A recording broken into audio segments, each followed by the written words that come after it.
Çizgi üzerinde topu aldıktan sonra ceza sahasına yerden pasını verdi. Umut ceza sahasında bir vuruş. Gol! Gol! Müthiş bir gol! Müthiş bir gol! Harika bir gol! Elmander! Elmander! Elmander! İnanılmaz! İnanılmaz! Şahane! Şahane bir gol! Johan Elmander! Galatasaray geri döndü. Lider döndü. Ankara'da Elmander öyle bir gol attı ki 7 tane Ramazan olsa çıkaramaz. Ne oldu? Yani içinde bir tüp Bülent patladı Hanım ne sanki. oldu? Bülent Hanım Ne bileyim ayol. müthiş gol. İçinde bir piknik Patlatın tüpü bir şarkı, patlatın, patlatın. Çok korkuttun beni ya. Korkmayın. Elmander. Bülent Hanım burada çektiğim sıkıntıyı siz biliyor musunuz? Bilmem mi? Bir patlatın Fark o zaman. ediyorum. Her gün isyanım var benim kadere. Nasıl oldu? İsyan yok, isyan yok. Ama bu kaderimiz de bu şekilde 2-1 önde Galatasaray. Müthiş Tabii, bir gol. tabii. Bir izleyin bana hak vereceksiniz. Haftanın en güzel gollerinden biri. Gol! Gol! Gol! Arenada son dokunan Umut. Galatasaray 1-0 önde. 2 dakika önce 2 pozisyon, golün kokusu geliyor dedik, gol geldi. Müthiş bir orta, müthiş bir kafa. Son dokunan Umut. İçeride mi dokundu, dışarıda mı dokundu belli değil ama top ağlarda.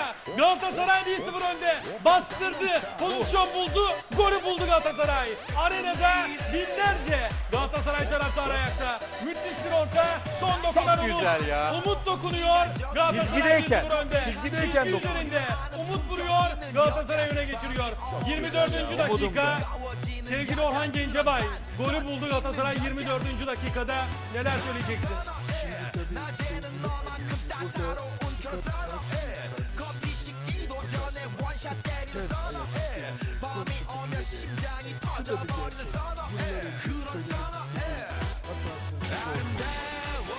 Şimdi Scott Carson, Watson, yuvarlan kendini alana bakan bölümünde Melo karşıladı. Yuvarlan rakipleri alana bakan bölümünde Selçuk pası verdi. Hamit hareketlendi. Burak içeride top bekliyor. Şimdi Burak gol pozisyonunda. Burak vuruyor. Kaleci çıkardı. Amrabat gol pozisyonu. Amrabat direkten. Gol! Gol!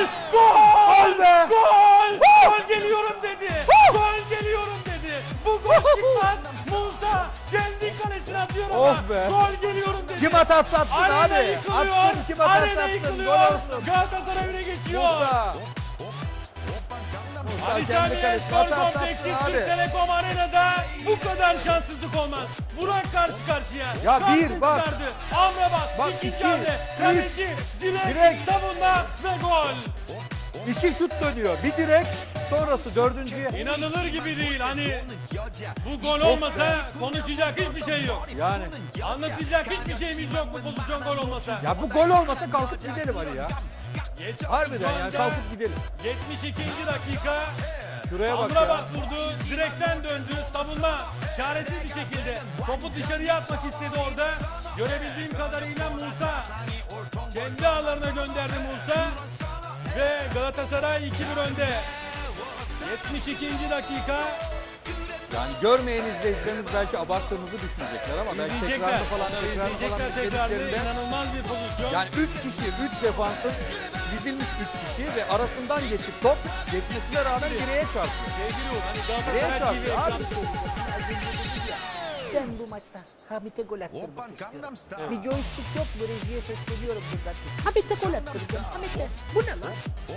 Kaynım da böyle. Aynı. Hep maç anlatıyor. benim gibi anlatabiliyor muyum sen? Baba senin gibi yani nasıl bekliyorsun? Yok estağfurullah. Kim var senin? Tanımıyorum kaynanasını da o yüzden. Ben de tanıyorum. Bursa Spor kendi yarı sahasından çıkmak üzere. Keyifler yerine geldi. Galatasaray 2-1 önde. Kaçan pozisyonlar var. Net fırsatlar var. Oyunun tamamıyla hakimi Galatasaray.